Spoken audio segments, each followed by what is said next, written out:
आपका फिर से स्वागत है हमारे चैनल स्टडी इंडिया ऑनलाइन पे। आज आप लोग जैसा कि जानते हैं जो 7th जेपीएससी का जो एग्ज़ाम हुआ प्रिलिमिनरी एग्जामिनेशन 2021 उसका आज पेपर था और मैं पेपर 1 का यहाँ पे क्वेश्चंस के साथ उसका जो आंसर्स है वो काफ़ी एक्सपर्ट रिसर्च करने के बाद जो उसका आंसर निकाला गया है उसको मैं डिस्कस करूँगा एक एक क्वेश्चन के साथ। तो चलिए समय ना वेस्ट करते हुए इसको स्टार्ट करते हैं। पहला क्वेश्चन था जो कि निम्न में से मैं सेट ए का बता रहा हूँ, ठीक है। पहला क्वेश्चन था निम्न में से कौन सा कथन भारत की लेटराइट मृदा के संदर्भ में सत्य है। पहला, लेटराइट मृदा उच्च ताप व भारी वर्षा वाले क्षेत्र में विकसित होती है, ये सही स्टेटमेंट है। दूसरा, लेटराइट मृदा जैविक ह्यूमस समृद्ध होती है, वो पश्चिम बंगाल, असम व उड़ीसा में पाई जाती है, ये गलत स्टेटमेंट है क्योंकि जो लेटराइट मृदा है उसमें ह्यूमस की मात्रा कम होती है। तो इसका आंसर होगा ए, केवल 1 सत्य है, ये होगा इसका, ठीक है दोस्तों। तो दूसरा क्वेश्चन देखते हैं। निम्न में से किस क्षेत्र में जल का उपयोग भारत में सर्वाधिक है। ए है औद्योगिक, दूसरा कृषि, तीसरा सी है घरेलू और डी है खनन क्षेत्र। तो इसका सही आंसर होगा बी, कृषि क्षेत्र। तीसरा क्वेश्चन है भारतीय जनगणना 2011 के अनुसार किस भारतीय राज्य में ऋणात्मक जनसंख्या वृद्धि दर्ज की गई है। तो ये इसका सही आंसर होगा दोस्तों, इसका सही आंसर है नागालैंड, बी। चौथा क्वेश्चन है भारतीय जनगणना 2011 के अनुसार निम्न में से किस भारतीय राज्य में नगरों की संख्या सर्वाधिक है। तो इसका आंसर है सी, उत्तर प्रदेश। सबसे ज़्यादा जो नगरों की संख्या है, सिटीज़ का जो संख्या है वो उत्तर प्रदेश राज्य में सबसे ज़्यादा है। पांचवा क्वेश्चन है निम्नलिखित में से कौन सुमेलित नहीं है। अनुच्छेद 22.1 में गिरफ्तार किए गए व्यक्ति को गिरफ्तारी के कारणों को यथासंभव शीघ्र बताए बिना अभिरक्षा में नहीं रखा जाएगा। अनुच्छेद 22.1 स्वयं ही पसंद के अधिवक्ता द्वारा प्रतिरक्षा का अधिकार। सी, अनुच्छेद 22.4 निवारक निरोध का बंद करने वाली कोई विधि 3 माह से अधिक निरुद्ध किया जाना प्राधिकृत नहीं करेगी। अनुच्छेद 22.2 संसद विधि द्वारा उन परिस्थितियों का निर्धारण कर सकेगी जिसके अंतर्गत 3 माह से अधिक निरुद्ध किया जा सकेगा।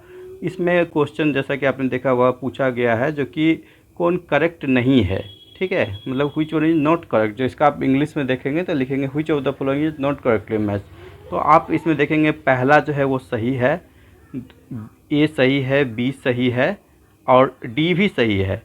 मतलब पार्लियामेंट लॉ के द्वारा जो डिटेंशन होता है, प्रिवेंटिव डिटेंशन, उसका जो टाइम पीरियड है वो बढ़ा सकता है। तो बस जो सी है वो ही गलत है, तो आंसर होगा सी।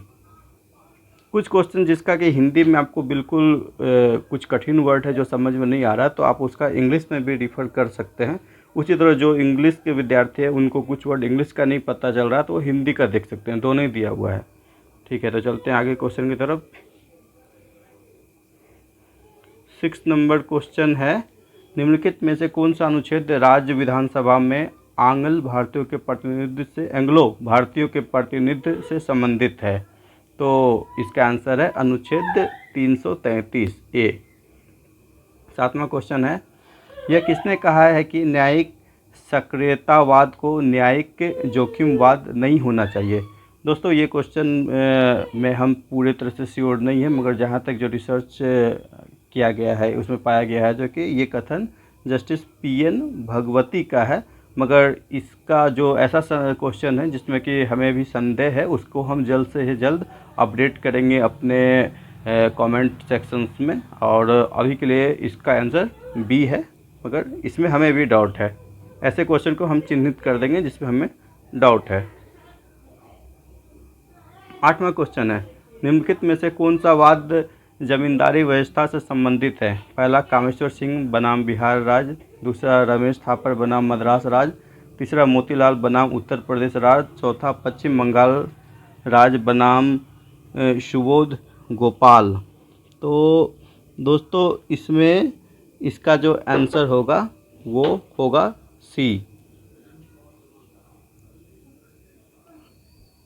और आगे क्वेश्चन के तरफ चलते हैं। जो हाँ, संघ लोक सेवा, 9वां क्वेश्चन है, संघ लोक सेवा आयोग राज्य की आवश्यकताओं की पूर्ति के लिए सहमत हो सकता है। ए, राज्यपाल की मांग और राष्ट्रपति की संतुष्टि पर। दूसरा, मुख्यमंत्री की मांग और प्रधानमंत्री की संस्तुति पर। तीसरा, निर्वाचन आयोग की मांग और राष्ट्रपति की संस्तुति पर। डी, राज्यपाल की मांग और प्रधानमंत्री की संस्तुति पर। तो इसका सही आंसर है ए, राज्यपाल की मांग और राष्ट्रपति की संस्तुति पर। 10वां क्वेश्चन है, भारत में नियोजन के संदर्भ में क्या सत्य है। पहला, राष्ट्रीय पुनर्निर्माण एवं सामाजिक नियोजन का प्रस्ताव कांग्रेस वर्किंग कमेटी ने अगस्त 1937 में वर्धा बैठक में स्वीकृत किया था, यह सही स्टेटमेंट है। दूसरा, हरिपुरा के अपने अध्यक्षता भाषण में सुभाष चंद्र बोस ने योजना आयोग के माध्यम से राष्ट्र राज्य व्यापक नीतियों को स्वीकार करेगा की घोषणा की, यह भी सही है। तीसरा, मोदी सरकार ने योजना आयोग का नाम बदलकर नीति आयोग किया, बिल्कुल सही है। चौथा, सुभाष चंद्र बोस ने 1938 में जवाहरलाल नेहरू की अध्यक्षता में राष्ट्रीय योजना समिति के निर्माण की घोषणा की थी, ये भी स्टेटमेंट सही है। तो इसका आंसर होगा सभी सत्य हैं, डी। चलते हैं अगले क्वेश्चन की तरफ। और जो अगला क्वेश्चन है वो है, democracy and development in India from socialism to pro business नामक पुस्तक के लेखक कौन है। तो इसके जो लेखक हैं, democracy and development in India from socialism to pro business, इस बुक का लेखक का नाम है अतुल कोहली, बी आंसर होगा। 12वां क्वेश्चन है, सुशासन के संदर्भ में निम्नलिखित में से कौन सा सत्य नहीं है। ए, सहभागिता एवं विधि का शासन। दूसरा, पारदर्शिता एवं उत्तरदायित्व। सी, समता एवं समावेशन। डी, धार्मिकता एवं भाविकता। देखिए, इसमें पूछा गया है जो कौन सा सत्य नहीं है, तो ये तो सत्य होगा ही, सहभागिता तो होना ही चाहिए, पारदर्शिता भी होना चाहिए, समता समावेशन में सही होना चाहिए, तो सत्य नहीं है ये पूछा गया। यह भी गौर करने की बात है क्वेश्चन में क्या पूछा जा रहा है। तो इसका आंसर डी होगा, धार्मिकता भाविकता सुशासन के संदर्भ में सत्य नहीं है। मतलब which one is not true for good governance. Good governance के लिए रिलीजन, इमोशनलिटी, ये सब चीज़ उतना नहीं होना चाहिए, पार्टिसिपेशन होना चाहिए, ट्रांसपेरेंसी होना चाहिए, इक्विटी होना चाहिए। डी ऑप्शन इसका आंसर होगा। 13 है, नगर पालिका का सदस्य चुने जाने के लिए कोई व्यक्ति निर्धारित नहीं होगा। ये क्वेश्चन को आप इंग्लिश में देखिए, आपको ज़्यादा क्लियर समझ में आएगा। A person shall not be disqualified for being chosen as a member of a municipality. देखिए, ये क्वेश्चन को घुमा के पूछा गया है, ये सिंपल सा क्वेश्चन है, उसको घुमा के पूछा गया। क्वेश्चन में ये था जो कि जैसे कि पंचायत या म्यूनिसिपैलिटी के लिए जो मिनिमम एज लिमिट है उसके मेंबर बनने के लिए वो क्या है, उसी को घुमा के पूछा है। तो 21 साल होता है जैसा कि आप लोग जानते हैं, 21 ईयर्स, तो सी आंसर होगा। चलिए आगे क्वेश्चन की तरफ चलते हैं। 14, पंचायतों की वित्तीय अवस्था का मूल्यांकन के लिए वित्त आयोग के गठन का प्राधिकरण किसको प्राप्त है। मतलब who has been authorise to constitute finance commission to review financial position of panchayat. हाँ, इसका आंसर होगा बी, राज्य के गवर्नर। और चलते हैं आगे क्वेश्चन की तरफ। देखिए, क्वेश्चन हिंदी इंग्लिश दोनों में कुछ हिंदी के टर्म्स काफ़ी आसान है समझने में, कुछ इंग्लिश के हैं। मैं चूँकि हिंदी में वीडियो बना रहा हूँ तो मैं हिंदी वाला ही पढ़ रहा हूँ, मगर जहाँ जहाँ मुझे लगेगा जो इंग्लिश में समझना ज़्यादा आसान है तो मैं वो इंग्लिश वाला भी पढ़ूँगा यहाँ पे, इसलिए मैं बीच में इंग्लिश वाला क्वेश्चन भी कोई पढ़ रहा हूँ। तो 15वां क्वेश्चन देखिए, भारतीय राजकोषीय संघवादी व्यवस्था संसाधनों का केंद्र द्वारा राज्यों का आवंटन किया जाता है। वर्तमान में निम्न में से कौन सा संसाधन के आवंटन का एक माध्यम नहीं है। इसका देखिए, टैक्स शेयरिंग है, ग्रांट इन एड है, सेंट्रली स्पॉन्सर्ड स्कीम भी है। इसमें सेंटर जो है वो राज्य को, ज़्यादातर जो सेंट्रली स्पॉन्सर्ड स्कीम्स होता है उसमें ज़्यादा शेयर सेंटर का होता है जो राज्य को प्रदान किया जाता है, और कुछ शेयर राज्य को भी लगाया जाता है। तो जो इसका आंसर होगा वो डी होगा, ये माध्यम नहीं है। 16वां क्वेश्चन में देखते हैं, भारत में कर निर्दिष्टीकरण के संवैधानिक प्रावधान के तहत निम्न में से कौन सा कर है जो पूरी तरह से राज्य द्वारा लगाया और वसूला जाता है।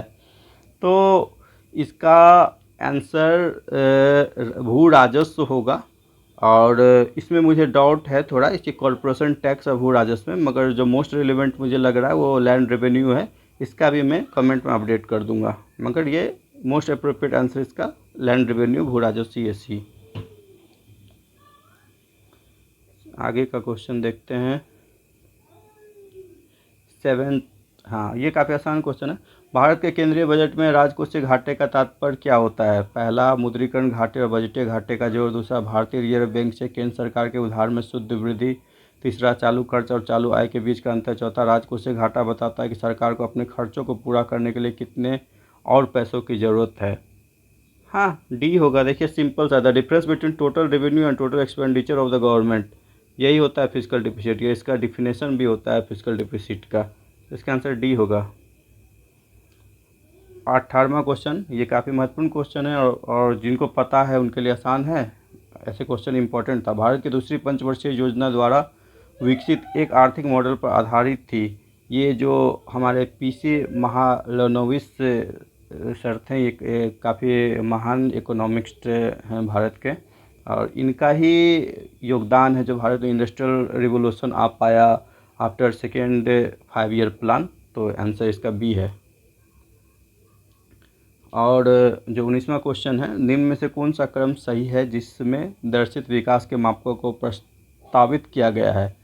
पहला है HDI मानव विकास सूचकांक, प्रति व्यक्ति आय। PQLY भौतिक जीवन स्तर सूचकांक। मतलब इसको क्रमानुसार लगाना है, जो कि जो ह्यूमन डेवलपमेंट होता है उसके लिए सबसे पहले कौन, उसके बाद कौन, उसके बाद कौन।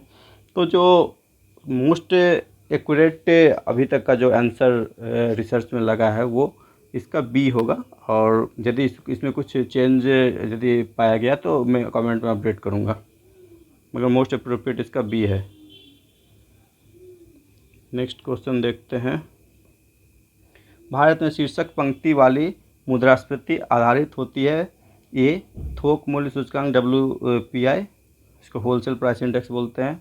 बी, उपभोक्ता मूल्य सूचकांक संयुक्त CPIC। सी, उपभोक्ता खाद्य मूल्य सूचकांक CFPI पर। डी, उपभोक्ता मूल्य सूचकांक ग्रामीण श्रमिक। देखिए जो हेडलाइन इन्फ्लेशन मतलब शीर्षक पंक्ति वाली मुद्रास्फीति जो होता है, इसको निकाला जाता है, इसको कंज्यूमर प्राइस इंडेक्स कंबाइंड, जिसको हिंदी में लिखा हुआ है उपभोक्ता मूल्य सूचकांक संयुक्त के आधार पर। CPIC बी आंसर होगा। नेक्स्ट क्वेश्चन देखते हैं। हाँ, ये क्वेश्चन लेटेस्ट करंट अफेयर्स से रिलेटेड है। नीति आयोग ने प्रत्येक राज्य संघ राज्य क्षेत्र के लिए समकेती सूचकांक का विकास किया है, जो प्रत्येक संधारणीय विकास के लक्ष्य की ओर होने वाले प्रगति को संकलित करता है और राज्यों को प्राप्तिकर्ता, अग्रणी, निष्पादक और आकांक्षी में वर्गीकृत करता है। इस समेकित सूचकांक के आधार पर निम्न में से कौन सा एक अग्रणी राज्य नहीं है? तो इसका आंसर जो है ये रिलेटेड है। नीति आयोग हर एक के साल अपना सस्टेनेबल डेवलपमेंट गोल के जो फंडामेंटल्स है उसके आधार पर राज्यों का इंडेक्स निर्धारित करता है। तो उसमें बहुत सारा कैटेगरी है। पहला है अचीवर्स है, फ्रंट रनर्स है, परफॉर्मर्स, एस्पिरेंट्स है। पूछा गया कौन फ्रंट रनर नहीं है। तो ये क्वेश्चन थोड़ा सा कंफ्यूजिंग भी है, क्योंकि जो अभी जो लेटेस्ट मैं इसका वेबसाइट पे देखा हूँ नीति आयोग का, तो सबसे अच्छा परफॉर्म केरला ने किया है, उसके बाद हिमाचल और तमिलनाडु है, और लिखा गया है जो कि गुजरात फ्रंट रनर है। तो पूछा गया है नॉट ए फ्रंट रनर, तो चारों में से कोई भी नहीं आ रहा, मगर ऐसा तो हो नहीं सकता है। तो इसका जो आंसर है वो अभी कोई श्योर नहीं है। मैं कमेंट में इस पर और भी थोड़ा रिसर्च करके अपडेट करूँगा। हाँ, ये क्वेश्चन काफ़ी इम्पोर्टेंट है। 22वां क्वेश्चन, देश के 29 राज्यों और 6 संघ राज्य क्षेत्रों के 312 शहरों कस्बों में आज़ादी भारत सरकार के राष्ट्रीय वायु गुणवत्ता मॉनिटरिंग कार्यक्रम NMP के अंतर्गत निम्न में से किस मिश्रण को सभी जगहों पर नियमित मॉनिटरिंग के लिए चिन्हित किया गया? मतलब सिंपल सा क्वेश्चन है। Air quality monitoring, national air quality monitoring programme जो भारत सरकार का है, वो ऑल ओवर इंडिया में, मतलब 29 स्टेट्स में, 6 यूनियन टेरिटरीज, मतलब इसमें मेन किस चीज़ को मापा जाता है पोल्यूशन, एयर पोल्यूशन के तौर पे? तो इसमें देखिए, इसको आप एलिमिनेट आराम से कर सकते थे। इसमें कार्बन मोनोऑक्साइड को नहीं मापा जाता है। बाकी आप सभी ऑप्शन में देख सकते हैं B, C, D, इसमें कार्बन मोनोऑक्साइड है। तो ऐसे भी, कि आपको एग्जैक्ट नहीं भी याद है तो आप इसको एलिमिनेट कर सकते थे। और तो इसका सही आंसर ए होगा। Sulphur dioxide, nitrogen dioxide, suspended particle matter and fine particulate matter, इनको नापा जाता है। ए होगा आंसर। तो इसमें क्वेश्चन है, निम्न में से कौन सी एक संस्था ब्रेटन वुड्स इंस्टीट्यूशन जो है संस्थान उससे संबंधित नहीं है? तो जो ये ब्रेटन वुड्स इंस्टीट्यूशन था ये इवन यूनाइटेड नेशन से पहले ही बनाया गया था, जिसमें इसके IMF और वर्ल्ड बैंक इसके मेंबर शुरू में बनाए गए थे, और इसका प्लान WTO भी था, बाद में ये WTO के नाम से आया। तो यूनाइटेड नेशंस इससे रिलेटेड नहीं है, आंसर सी होगा। इसमें पूछा गया कौन संबंधित नहीं है, ठीक है। तो अब पूछा जाएगा ये संबंधित कौन है, तो IMF, विश्व बैंक, WTO, यहाँ पूछा गया संबंधित नहीं है, तो आंसर होगा संयुक्त राष्ट्र, सी। नेक्स्ट क्वेश्चन देखते हैं 24। हाँ, देखिए ये काफ़ी महत्वपूर्ण इकोनॉमिक्स का क्वेश्चन है। यदि एक समय अंतराल में बाजारीय शक्तियों द्वारा विनिमय दर 60 प्रति डॉलर से बदलकर 65 प्रति डॉलर हो जाती है, तो ऑप्शन दिया हुआ ए, रुपये का मूल्य ह्रास होगा, दूसरा रुपये का अवमूल्यन होगा, सी, रुपये का अधिमूल्यन होगा, डी, विनिमय दर में कोई परिवर्तन नहीं होगा। इसको बेहतर ढंग से समझाने के लिए मैं आपको इंग्लिश का टर्म्स बताता हूँ, जो आपको भी आसानी से याद होगा। ये टर्म आप ज़्यादा सुनते होंगे, डिप्रिसिएशन, डिवेल्यूएशन, एप्रिसिएशन। देखिए यहाँ पे हो क्या रहा है क्वेश्चन में, यहाँ पे क्या हो रहा है, जो $1 का वैल्यू 60 रुपया था उसको 65 रुपया हो गया, ठीक है। मगर वो सरकार ने नहीं किया, मार्केट फोर्सेस के कारण हुआ। तो इसको क्या बोलेंगे, एप्रिसिएशन बोलेंगे, डिप्रिसिएशन बोलेंगे, डिवेल्यूएशन बोलेंगे। ये एप्रिसिएट तो हो नहीं रहा है, क्योंकि जो $1 में 60 रुपया था, अब $1 में का हो गया है इक्विवेलेंट टू 65 रुपया। मतलब हमें अब वही $1 का सामान लेने के लिए हमें 65 रुपया देना पड़ेगा। तो ये घट रहा है हमारा पैसा का वैल्यू, तो एप्रिसिएशन तो होगा ही नहीं, ये तो गलत हो गया। तो होगा कौन, नो चेंज ये भी नहीं होगा, तो होगा ए और बी में से। अब देखिए यहाँ इंपॉर्टेंट ये है, डिप्रिसिएशन होगा या डिवेल्यूएशन होगा। तो इसका ये जानने का तरीका है, ये वो काफ़ी टेक्निकल चीज़ है। देखिए यदि पैसा का जो वैल्यू गिर रहा है मार्केट फोर्सेस से, तो वो क्या होता है, वो डिप्रिसिएशन होता है, डिप्रिसिएशन ऑफ रुपी होता है। और यदि गवर्नमेंट खुद से उसे गिराती है, तो उसको जैसे कि चाइना गिराता है कभी कभी एक्सपोर्ट बढ़ाने के लिए, तो उसको डिवेल्यूएशन कहते हैं। मगर यहाँ पे क्या लिखा हुआ है, जो पैसा का वैल्यू गिर रहा है इंडियन पैसा का डॉलर के मुकाबले, मगर बाय मार्केट फोर्सेस, तो ये डिप्रिसिएशन ऑफ रुपी कहलाएगा, ए आंसर होगा। पाँचवा जो है 25th क्वेश्चन, 25th क्वेश्चन का है, chromosomal theory of inheritance was given by, गुणसूत्रों की वंशागत का सिद्धांत दिया गया था। तो इसका सही आंसर है आपका शूटन एंड बोवेरी, शूटन एवं बोवेरी ने दिया था, डी आंसर सही है। हाँ, ये काफ़ी इम्पोर्टेंट और आप लोग जानते होंगे, सुने होंगे, गिग्स बोसोन को इससे भी जाना जाता है। गिग्स, देखिए बोसोन जो थे वो इंडियन साइंटिस्ट के नाम पे है, और उनको बाद में के हिग्स जो है साइंटिस्ट, उनसे भी रिलेटेड किया गया था एक्चुअली। मतलब मोटा मोटी यहाँ पे समझे तो हिग्स बोसोन जो होता है, उन्होंने गॉड पार्टिकल का कंसेप्ट बताया था, जो कि गॉड पार्टिकल भी है जो एग्जिस्ट करते हैं यूनिवर्स में। जो फर्स्ट बार ये मतलब कोई भी पार्टिकल यदि बोसोन पार्टिकल, कोई भी यदि बोसोन पार्टिकल यदि हिग्स मैटर से टकराता है तो उसमें मास आ जाता है। मतलब थोड़ा डिटेल्स में देखेंगे तो थोड़ा लंबा कंसेप्ट है, मैं कहीं किसी और वीडियो में बताऊंगा, मगर आप मोटा मोटी अभी समझें, हिग्स बोसोन को गॉड पार्टिकल्स बोला जाता है। इसका आंसर ए होगा। नेक्स्ट देखते हैं क्वेश्चन 27 है, प्रकाश उत्सर्जक डायोड के कार्य करने का सिद्धांत है, मतलब light emitting diode, LED bulb, ये आपने सुन रखा होगा। तो ये किस सिद्धांत पे काम करता है, ए है electroluminescence, B laser, 3 C thermionic emission, D photoelectric code. तो इसका जो आंसर, सही आंसर है, जिस प्रिंसिपल, वर्किंग प्रिंसिपल इसका है, वो है इलेक्ट्रोल्यूमिनेसेंस, ये आंसर, जिसको विद्युत संदीप्ति भी कहते हैं हिंदी में। और 28वां है, निम्न में से कौन सा विद्युत चुंबकीय तरंग का उदाहरण नहीं है। पहला सुपरसोनिक, दूसरा एक्सरे, दूसरा गामा रे, तीसरा एक्सरे, चौथा ultraviolet rays.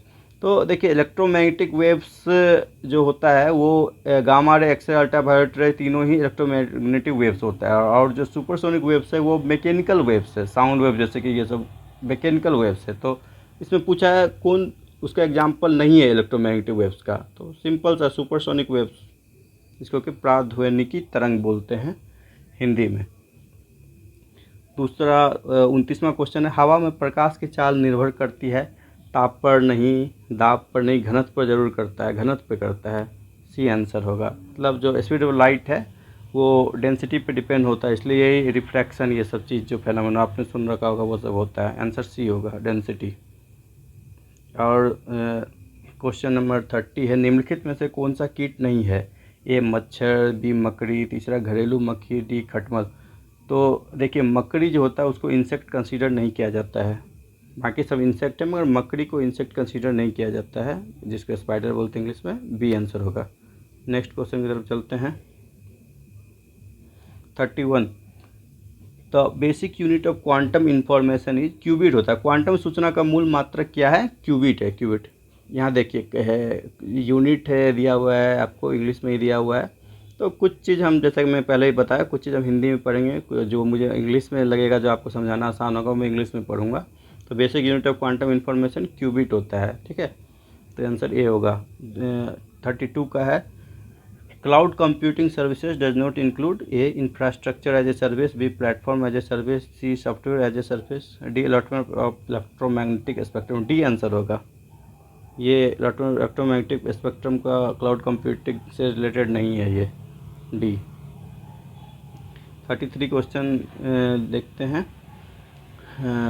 Fax and electronic mail प्रेषण में प्रयुक्त सूचना संकेत का रूप होता है A analogue signal, B digital signal, C analogue एवं डिजिटल सिग्नल, डी एनालॉग एवं डिजिटल सिग्नल में से कोई नहीं।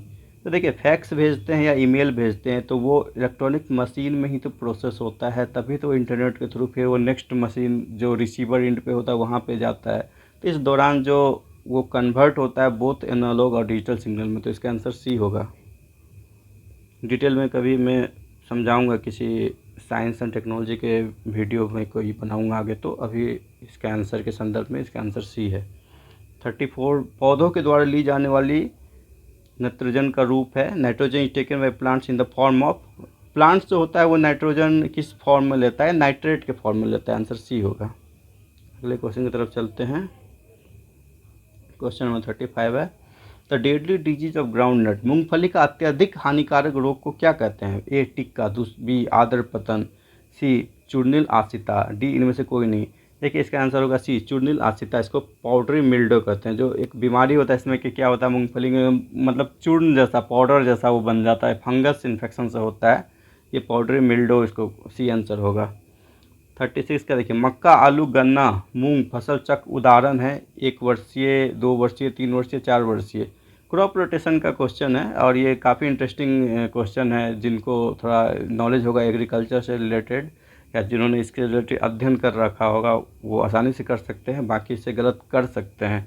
देखिए मेज पोटैटो, शुगर कोन और मूंग जो होता है क्रॉप रोटेशन 1 साल में संभव है ही नहीं, इसके लिए कम से कम मिनिमम 2 साल चाहिए। 2 साल क्रॉप रोटेशन का एग्जाम्पल है। बी आंसर होगा। 37, द मैक्रोनी गेहूं का वानस्पतिक नाम क्या है? The botanical name of macaroni wheat is, ये इसका आंसर होगा डी। इसका नाम है Triticum durum, Triticum durum, D answer. 38, प्रथम शाकनाशी का विश्व में उत्पादन, मतलब first herbicide produce in the world कौन सा था? तो ये 2,4-D, 2,4-D जो है ये सबसे पहले हर्बिसाइड बनाया गया था। ये काफ़ी हानिकारक भी था, तो बाद में इसमें बैन वैन भी हो गया, मगर चूँकि क्वेश्चन पूछा गया सबसे पहला कौन था, तो यही है 2,4-D। 39 क्वेश्चन देखते हैं। भारत से विदेशों में बहुतायत में निर्यात की जाने वाली आम की कौन सी प्रजाति है? मतलब सबसे ज़्यादा एक्सपोर्ट कौन किया जाता है विदेशों में भारत से, कौन सा आम का वैरायटी? तो आप लोग ये बिल्कुल ही क्वेश्चन जानते होंगे, जो लंगड़ा, चौसा, गौरजित, ये सब तो यहाँ ही ज़्यादातर खपत होता है। ये हम लोग अल्फोंसो देखते होंगे, काफ़ी महंगा बिकता है। क्यों महंगा बिकता है? क्योंकि वो विदेश को एक्सपोर्ट हो जाता है ज़्यादातर। अल्फोंसो आंसर होगा। तो 40 था, मुगलों के समय झारखंड का प्रदेश का क्या नाम था? तो ये एक काफ़ी फैक्चुअल क्वेश्चन है, ये आंसर इसका ए है, कुकड़ा। मतलब मुगल शासनकाल में झारखंड को कुकड़ा नाम से जाना जाता था। 41, अंग्रेज़ों का झारखंड में सर्वप्रथम प्रवेश किस ओर से हुआ था? ये सिंहभूम की तरफ से हुआ था। आंसर बी होगा। अंग्रेज़ फर्स्ट बार झारखंड में जो इंटर किए थे वो सिंहभूम के थ्रू किए थे। और जो 42 क्वेश्चन है आपका, भूमिज विद्रोह का नेता कौन थे? तो भूमिज विद्रोह के नेता जो थे वो ये दिया हुआ गंगा नारायण, बी भागीरथ, सी दुबिया गोसाई, डी जतरा भगत। भूमिज विद्रोह जो रिलेटेड है वो गंगा नारायण उसके नेता थे, गंगा नारायण, ये आंसर होगा। चलते हैं 43 क्वेश्चन की तरफ। आदिवासियों का निवास स्थान टंडा के नाम से जाना जाता है, कौन से आदिवासी का? ए करमाली, बी बिरहोर, सी मुंडा, डी माल पहाड़िया। बिरहोर जो आदिवासी है उनका निवास स्थान, हैबिटेट मतलब निवास स्थान होता है, उसको क्या वो नाम से जाना जाता है? टंडा नाम से, ठीक है, बिरहोर, बी आंसर होगा। तो उसके बाद 44 क्वेश्चन है, किस आदिवासी में विधवा पुनर्विवाह को मैयारी कहते हैं? देखिए ये क्वेश्चन के मैं अभी श्योर नहीं हूँ, इसका आंसर मैं कमेंट में अपडेट कर दूंगा, इसके लिए मैं भी श्योर नहीं हूँ। 45 है, घूम कुड़िया का क्या तात्पर्य है? ए पूजा स्थल, तो बी शमशान, सी युवागृह, डी नृत्य स्थल। इसका सही आंसर सी है युवागृह। घूम कुड़िया जो है ये युवागृह ही एक इसको कहा जाता है। 46 निम्नलिखित में से किस पर्व से पहाड़ी खड़िया की आर्थिक स्थिति उजागर होती है? देखिए इसका जो मोस्ट अप्रोप्रिएट आंसर है वो डी है, मगर इसका भी यदि कुछ अंतर होगा तो मैं अपडेट करूंगा, मगर अभी के लिए ये डी आप मान के चलिए मोस्ट अप्रोप्रिएट है। 47 है, पालकोट की गुफाएं में अवस्थित हैं। पालकोट के जो केव्स है वो कहाँ पे लोकेटेड है? तो गुमला में है, ये गुमला डिस्ट्रिक्ट के काफ़ी नज़दीक है, वही उसका हेडक्वार्टर भी है, उसके आसपास है, 20-25 किलोमीटर के अंतराल में। तो लोहा गलाना कौन सा आदिवासियों का पारंपरिक पेशा था? इसका सही आंसर होगा बी असुर। असुर जो ट्राइब है उनका लोहा गलाना उनका ट्रेडिशनल ऑक्यूपेशन था। उसके बाद 49वां क्वेश्चन है, निम्नलिखित स्थानों में से किसे मंदिरों का नगर के रूप में जाना जाता है? काफ़ी महत्वपूर्ण क्वेश्चन है, बहुत बार दूसरे एग्जाम में भी पूछ रखा है झारखंड के परीक्षाओं में। तो मल्लुटी विलेज में काफ़ी सारे मंदिर हैं, ये इसका आंसर डी होगा। 50 कैलाश पर्वत निम्न में से किस क्षेत्र में अवस्थित है? तो आप लोग जानते होंगे जो हर एक वर्ष हम लोग भारतवासी कैलाश यात्रा पे जाते हैं, ये तिब्बत में स्थित है, सी आंसर होगा इसका। चलते हैं अगले क्वेश्चन की तरफ।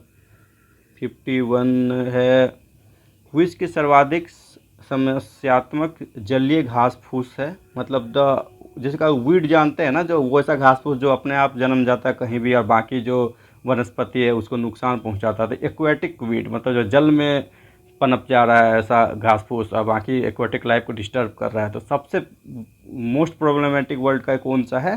सी होगा, इसका नाम इछोड़निया, सी आंसर होगा। उसके बाद है, निम्न से which of the following combination nuclear power plant and state is wrong, मतलब कौन सा गलत है? तो इसका कैगा जो है, कैगा उत्तर प्रदेश में नहीं है, ठीक है। पहला आंसर था कुंडनकुलम तमिलनाडु, दूसरा कैगा उत्तर प्रदेश, तीसरा कल्पक्कम कर्नाटक, डी काकड़ापाड़ गुजरात। तो ये कैगा कर्नाटक में, उत्तर प्रदेश में नहीं है। तो यहाँ पूछ भी रहा है कौन सा गलत है, तो आंसर सही होगा बी आंसर होगा इसका। 53 वंशागत संपत्ति के बिक्री पर कर लगता है, मतलब देखिए इंग्लिश में देखिए इसको, tax on sale of inherited property, मतलब कोई आपको प्रॉपर्टी आपने इनहेरिट किया है अपने पेरेंट्स से या ग्रैंड पेरेंट्स से, और यदि उसको आप सेल करते हैं तो कौन सा टैक्स लगेगा? कैपिटल गेन टैक्स लगेगा, पूंजी लाभ कर, बी आंसर होगा। 54 होगा, निम्न में से कौन सा शास्त्रीय नृत्य अपने वर्तमान स्वरूप में मुगल परंपरा से प्रभावित है? तो देखिए ये जो भरतनाट्यम है ये तमिलनाडु का था, बी कथकली केरला का, सी कथक उत्तर प्रदेश का, डी मोहिनीअट्टम ये आपका, ये भी मोहिनीअट्टम भी केरला का। तो देखिए साउथ में ज़्यादा प्रभाव नहीं पड़ा था मुगल का, जो उत्तर प्रदेश में जो कथक है उसमें भी ज़्यादा प्रभाव पड़ा था, तो कथक आंसर सी होगा। अगले क्वेश्चन की तरफ चलते हैं। 55 नंबर क्वेश्चन, निम्न में से कौन सा सर्वाधिक घरेलू रासायनिक प्रदूषण का कारण है? तो मतलब जो इंडोर केमिकल पोल्यूशन, आजकल पोल्यूशन का आप सुनते होंगे, एयर पोल्यूशन ये सब, तो जो इंडोर केमिकल पोल्यूशन है, इंडोर प्लांट्स लोग लगाते हैं, आप लोग सुनते ही होंगे। तो इंडोर केमिकल पोल्यूशन का पूछ रहा है, जो सबसे मैक्सिमम जो मेजर काउज कौन है, कारण कौन है इसका? तो बर्निंग ऑफ कोल होगा, तो इससे काफ़ी पोल्यूशन होता है इंडोर पोल्यूशन, जैसे कोयला जलाया जाता है, बाकी सब भी है, बर्निंग ऑफ मॉस्किटो कॉइल सबसे भी होता है, मगर पूछा जा रहा है जो कि मैक्सिमम किससे होता है, तो burning of coal, C answer होगा। 56 है, ये तो काफ़ी आसान क्वेश्चन है। निम्न में से कौन सा लोह धातु का एक अयस्क है, आप लोग जानते हैं हेमेटाइट है, ये आंसर होगा। 57, निम्न में से कौन सी शहरी जीवन की विशेषता नहीं है। देखिए काफ़ी फिलोसफिकल टाइप का क्वेश्चन है, मगर आप ध्यान से पढ़िएगा तो आपको समझ में आ जाएगा। इंग्लिश में पढ़ते हैं इसको। Which of the following not a feature of urban life, A informal ties, अनौपचारिक संबंध, ऐसा तो नहीं है। बी कंपटीशन, सी इम्पर्सनल रिलेशनशिप, ये सब तो फीचर है। तो लॉस ऑफ ह्यूमनिस्टिक वैल्यू, मानवीय मूल्य का नाश हो जाता है क्या अर्बनाइजेशन होने से, ऐसा तो बिल्कुल नहीं है। तो पूछ रहा है कौन सा नहीं है, नोट ए फीचर, डी होगा, मानवीय मूल्य का नाश नहीं हो जाता है। बिफोर 1947 से पहले 26 जनवरी को कहा जाता था। देखिए ये तो आसान सा क्वेश्चन है, आप लोग जानते हैं, जो कि 1929 में जो जवाहरलाल नेहरू के अध्यक्षता में जो लाहौर सेशन हुआ था, उसमें उन्होंने घोषणा किया था जो कि 26 जनवरी को हम 1930 को हम पहला स्वतंत्रता दिवस मनाएंगे, पूर्ण स्वराज मनाएंगे। तो इसको पूर्ण स्वराज डे बोला जाता था। बाद में देश आज़ाद होने के बाद 1950 से इसको हम गणतंत्र दिवस मनाने लगे हैं, तो इसको पहले पूर्ण स्वराज दिवस बोला जाता था। ये आंसर होगा। नेक्स्ट क्वेश्चन तरफ चलते हैं। 59, निम्न में से किन्हें भारत के अंतरिक्ष कार्यक्रम का जनक माना जाता है। काफ़ी फेमस क्वेश्चन है और काफ़ी अच्छा क्वेश्चन है। देखिए पहला APJ अब्दुल कलाम, बी नाम्बी नारायणन, सी जी माधवन नायर, डी विक्रम साराभाई। देखिए ये सभी महान वैज्ञानिक हैं अपने अपने समय के, और सभी का देश के निर्माण में काफ़ी योगदान रहा है। मगर जो क्वेश्चन पे आते हैं, क्वेश्चन पूछा गया fathers of Indian space programme किन्हें कहा जाता है, तो विक्रम साराभाई को कहा जाता है, डी। 60, भारत में दूसरी सबसे बड़ी जनजाति कौन है। देखिए ये क्वेश्चन काफ़ी रिसर्च के बाद मैं बता रहा हूँ आपको, ये कहीं भी आप खोज लो, ये आपको एक जगह सही से आप इसको सही आंसर, आपको अलग अलग आंसर मिलेगा अलग अलग सोर्सों से। मैं गवर्नमेंट ऑफ इंडिया का एक डॉक्यूमेंट है जो ट्रैवल्स रिलेटेड है, आप मिनिस्ट्री ऑफ ट्रैवल्स अफेयर्स पे देख सकते हैं, उसमें डॉक्यूमेंट मिल जाएगा। उसके अनुसार बता रहा हूँ, जो सबसे बड़ी जनजाति है वो संथाल है, और दूसरा जो सबसे बड़ी है वो गोंड है। तो इसका आंसर होगा, इसमें पूछ रहा है दूसरी सबसे बड़ी कौन सा है, तो गोंड है। एक क्वेश्चन में कहीं पूछा हुआ सबसे बड़ी भी कौन है, वहाँ संथाल होगा, वो मैं आगे बताऊंगा। यहाँ आंसर गोंड होगा, ए होगा। आगे देखते हैं। 61, निम्न में से किसे 2019 में कुश्ती में राजीव गांधी खेल रत्न पुरस्कार दिया गया। ये सुशील कुमार, बी बजरंग पुनिया, सी सरदारा सिंह, डी दीपा मालिक। देखिए गौर करने वाली बात है, जो तीन चीज़, ये राजीव गांधी खेल रत्न पुरस्कार, जिसको कि अब मेजर ध्यानचंद पुरस्कार भी बोला जाता है, अभी नामांकन किया गया ओलंपिक की जो हुआ 2021 उस समय। और मगर ये क्वेश्चन पे आते हैं, ये पूछा जा रहा है राजीव गांधी खेल रत्न पुरस्कार दिया गया था, कब दिया गया था, 2019 में, और किस में, कुश्ती में।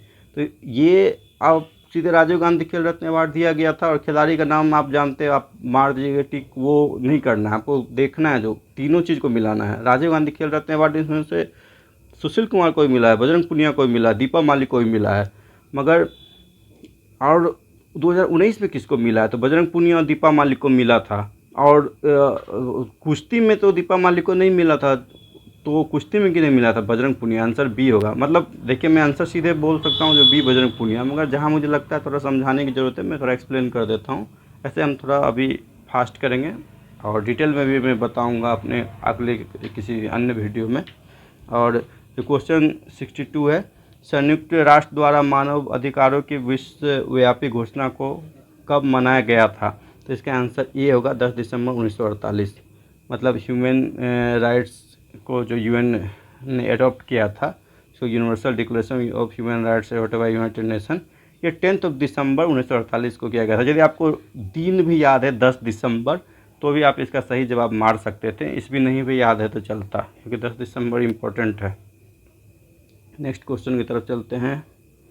नेक्स्ट क्वेश्चन है, ब्रिटिश प्रधानमंत्री Winston Churchill receive Nobel prize for. मतलब देखिए आपने हाल में सुना होगा, जो कि कुछ साल पहले जो अमेरिका के प्रेसिडेंट ओबामा थे, उनको मिला था नोबेल प्राइज़। तो उनको तो पीस के लिए दे दिया गया था, जैसे कोई युद्ध थोड़ा कम करें। तो यदि जिनके मतलब ऐसा जो मतलब सोच के तो लोग बहुत कोई इसमें पीस मार दिए हैं, मगर एक्चुअली में पीस के लिए नहीं। आप जान के थोड़ा आपको आश्चर्य भी लगेगा, जो ये काफ़ी अच्छे एक राइटर भी थे, लिटरेचर में लिखते भी थे। तो जो British prime minister Winston Churchill थे, तो इनको जो नोबेल प्राइज़ मिला था वो लिटरेचर में, साहित्य के लिए मिला था। सी 64 होगा, निम्नलिखित भारत के राज्यों में से कौन सा राज्य सर्वाधिक वनाच्छादित है? तो इसका आंसर होगा, इसका होगा आपका मिजोरम। मतलब ये पूछ रहा है among the following state which has highest forest density in India. मतलब डेंसिटी, फॉरेस्ट डेंसिटी गौर कीजिएगा, फॉरेस्ट कवर नहीं है, फॉरेस्ट कवर तो नहीं पूछा जा रहा, फॉरेस्ट डेंसिटी पूछा जा रहा, तो ये मिजोरम आंसर होगा इसका। 65 का, भारत के प्रधानमंत्री द्वारा शुरू की गई रोरो फेरी किन दो स्थानों को जोड़ती है? ए घोघा और दहेज, बी भावनगर और घोघा, सी भावनगर और दहेज, डी सोमनाथ और द्वारका। थोड़ा फैक्चुअल क्वेश्चन है, तो ये आंसर है ऐसे इसका, घोघा और दहेज। ठीक है, नेक्स्ट क्वेश्चन की तरफ चलते हैं। निम्न में से कौन सा आपदा के बाद का उपाय है? मतलब देखिए, डिजास्टर मैनेजमेंट से रिलेटेड क्वेश्चन है। तो डिजास्टर मैनेजमेंट में पहले होता है जो कि प्रायोर क्या स्टेप्स लेते हैं, मतलब उस डिजास्टर ना हो उसके लिए क्या लेते हैं, और दूसरा डिजास्टर हो जाने के बाद हम क्या लेते हैं। जो पहले जो लेते हैं उसको प्रिवेंटिव बोलते हैं, दूसरा जो लेते हैं उसको क्यूरेटिव बोलते हैं। ये पूछ रहा है जो डिजास्टर हो गया उसके बाद का उपाय पूछ रहा है, पहले का नहीं। तो पूर्व चेतावनी तो आपका प्रिवेंटिव हुआ, मतलब पहले का हुआ। क्षेत्रीकरण, जोनिंग, ये सब भी आपका पहले का उपाय हुआ। पुनर्निर्माण, मतलब कुछ टूट फूट गया, जैसे कि तूफान आया, कुछ टूट गया सब कुछ घर द्वार, तो उसका रिकन्स्ट्रक्शन करना होगा ना। तो ये आपदा के बाद का उपाय है, रिकन्स्ट्रक्शन। प्लानिंग पॉलिसी तो आप आपदा आने के बाद तो नहीं बनाएंगे, तो पहले से बना कर रखना होगा।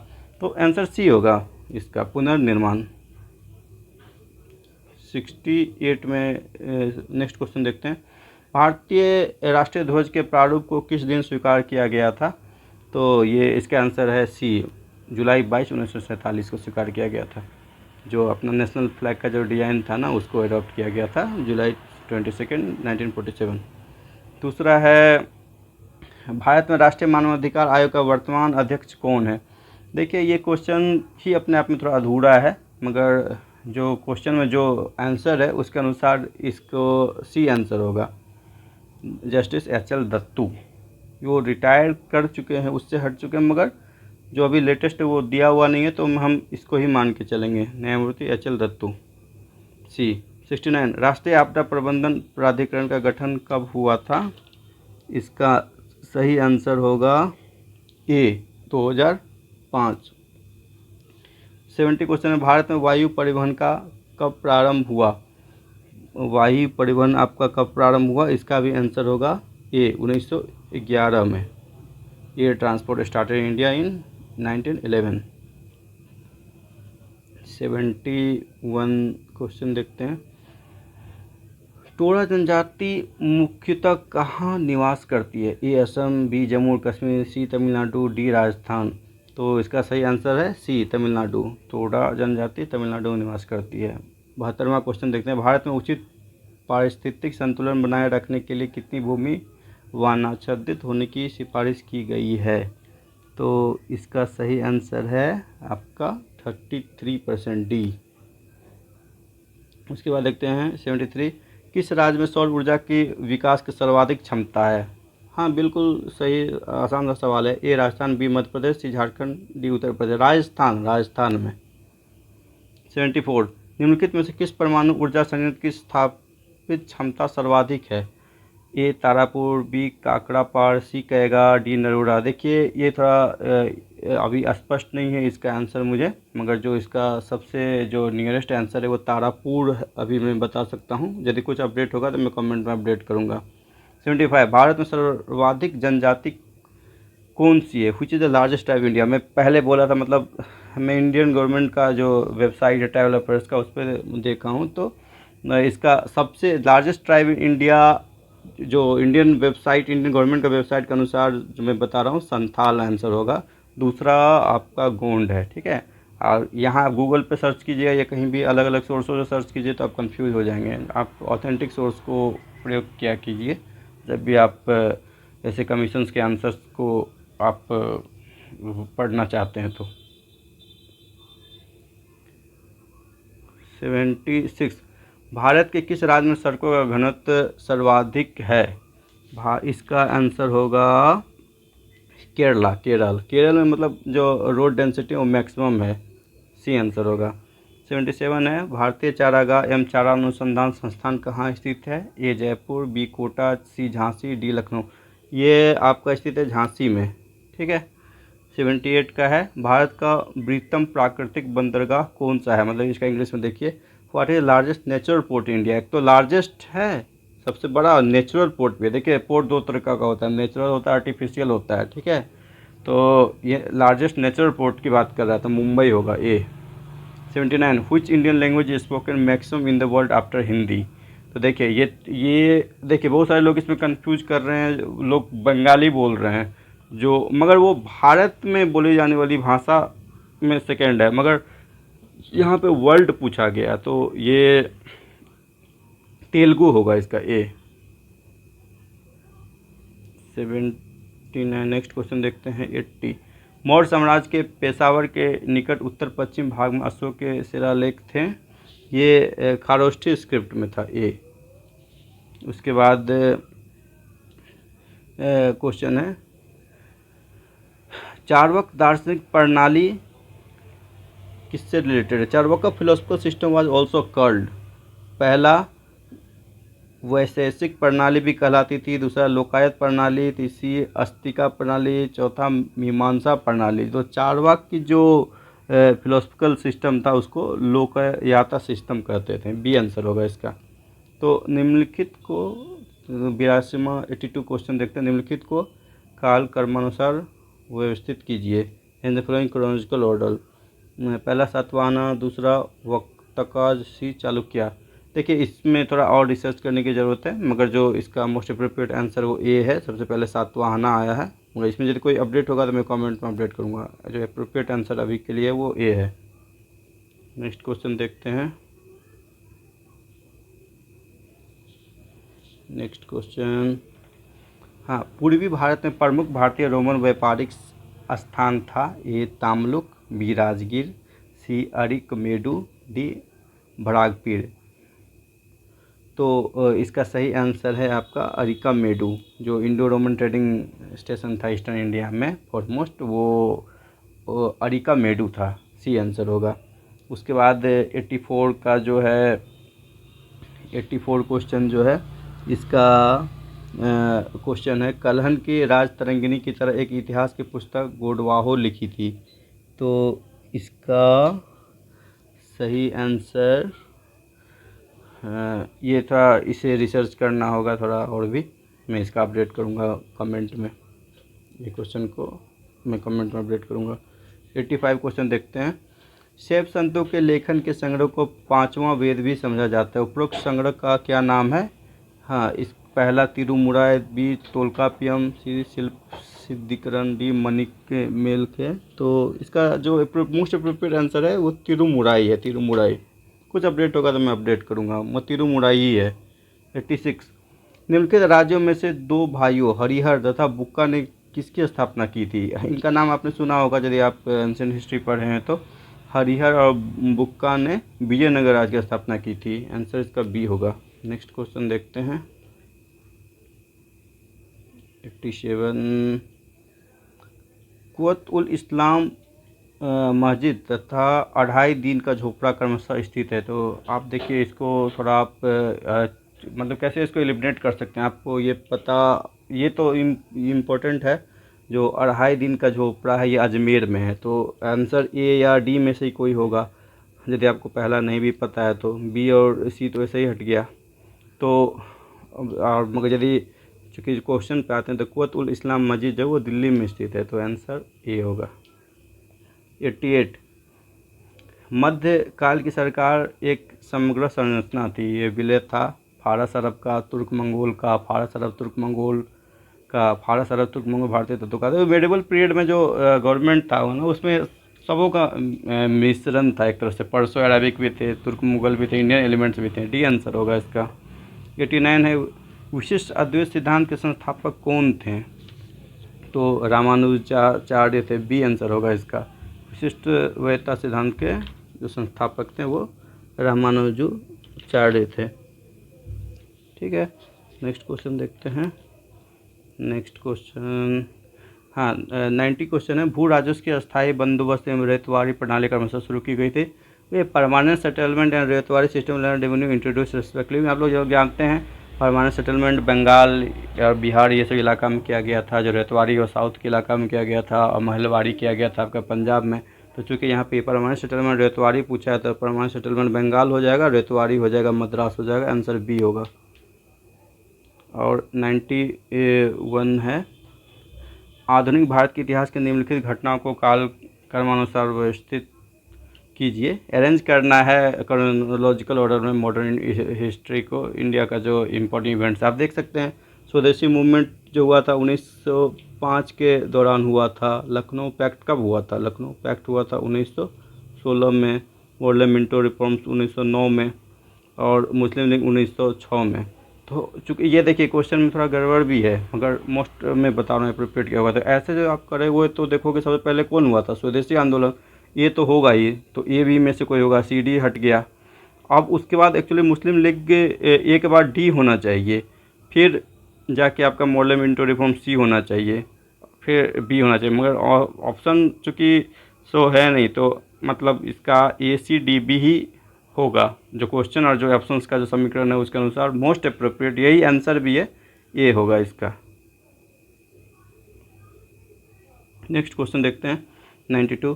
प्रथम भारतीय शिक्षा आयोग की नियुक्ति किसने और किस वर्ष की थी?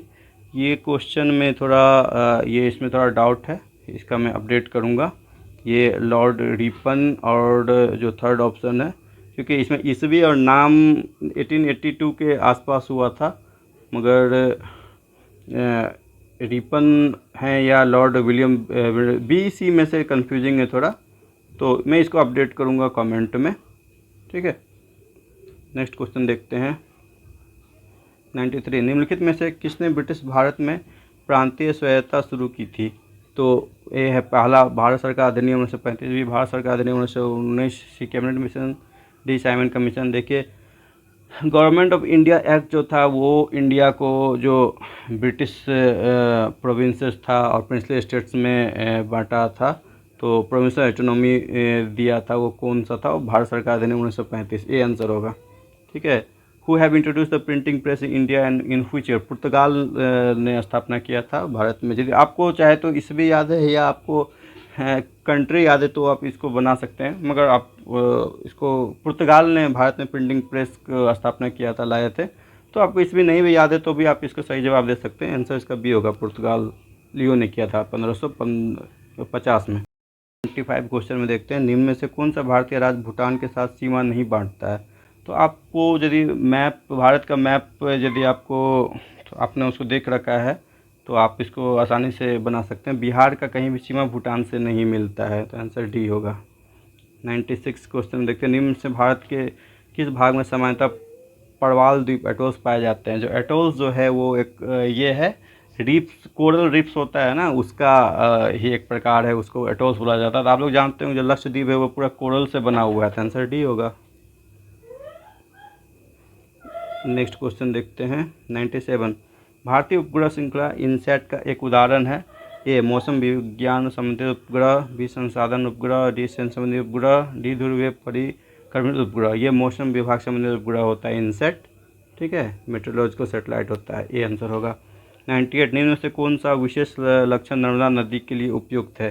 हिमानी मूल, ज्वालामुखी मूल, वायु मूल, संरचनात्मक मूल। ग्लेशियल तो नहीं है, आप लोग जानते हैं ग्लेशियर से नहीं निकलती, ये अमरकंटक पर्वत से निकलती है उसके आसपास। तो हिमानी तो नहीं, ज्वालामुखी नहीं है, वायुमूल नहीं, संरचनात्मक मूल है, स्ट्रक्चर ऑरिजिन है, डी आंसर होगा। उसके बाद 99। उसके बाद भारत में निम्न में से किस तटीय प्रदेश में उत्तर पूर्वी मानसून से वर्षा होती है? तो पहला आंसर है कोंकण, दूसरा मालवा, तीसरा गुजरात, चौथा कोरोमंडल। कोरोमंडल तट में देखिए भारत में जो वर्षा होती है वो मोस्टली साउथ वेस्ट मानसून से होती है। यहाँ पूछ रहा है नॉर्थ ईस्टर्न मानसून से कहाँ होता है, किस कोस्ट में? तो ये कोरोमंडल कोस्ट में होता है, ठीक है, पूर्वी तट है। देखिए 100 क्वेश्चन काफ़ी एक आसान क्वेश्चन है, ज्योग्राफी का क्वेश्चन है। निम्न में से कौन सा कथन पृथ्वी के गति के संदर्भ में सत्य है? ए पृथ्वी के अपनी धुरी पर पश्चिम से पूर्व घूमने के कारण मौसम परिवर्तित होता है। बी पृथ्वी के सूर्य के चारों ओर चक्कर लगाने का धरती पर रात और दिन घटित होता है। देखिए रात और दिन होता है, पृथ्वी अपने जो एक्सिस है उस पर रोटेट करने से 24 घंटा में रात और दिन होता है, और सूर्य भगवान के जो चारों बगल घूमते उससे होता है वो मौसम चेंज होता है। तो ये जो है ना उल्टा दे दिया है, तो दोनों ही स्टेटमेंट गलत है, तो आंसर इसका डी होगा। धन्यवाद दोस्तों, यदि आपको मेरा वीडियो सही पसंद आया है तो आप इसे लाइक करें और सब्सक्राइब करें और शेयर करें।